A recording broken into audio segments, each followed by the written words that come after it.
আসসালামু আলাইকুম। আশা করি আপনারা সবাই ভালো আছেন। আজকে আমরা চলে আসলাম আমাদের তরমুজ বাগানে। আজকে আমরা আপনাদেরকে দেখাবো আমাদের তরমুজ বাগানের দৃশ্য। মাশআল্লাহ, এবার আমাদের তরমুজ বাগানে মোটামুটি ভালোই ফল এসেছে। আমাদের তরমুজ বাগানের তরমুজগুলো ফলের ওজন প্রায় ৪-৫ কেজি হয়ে গেছে।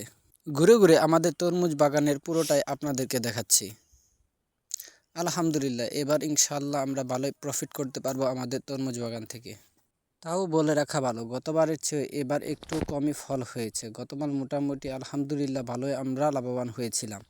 গত বছরের তুলনায় এবছর ফলের পরিমাণটা একটু কম, এবং গত বছর আমরা ফল যত করে বিক্রি করেছি তার চেয়েও অনেকাংশে এবার কম বিক্রি হচ্ছে। তার একটি কারণ, অনেক পরিমাণে তরমুজ বাগান আমাদের এখানে হয়েছে।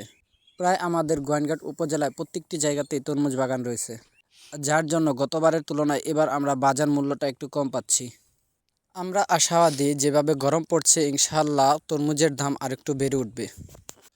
তরমুজ বাগানের মূল কারিগরি হলো অধিকতর আমাদের পরিশ্রম করতে হয়। এখানে অনেক টাকাও খরচ হয় এবং পরিশ্রমও করতে হয়। যেভাবে একটি শিশুকে ছোট থেকে বড় করতে হয়, ঠিক তেমনিভাবে আমাদের তরমুজ বাগানে সেভাবেই কাজ করতে হয়।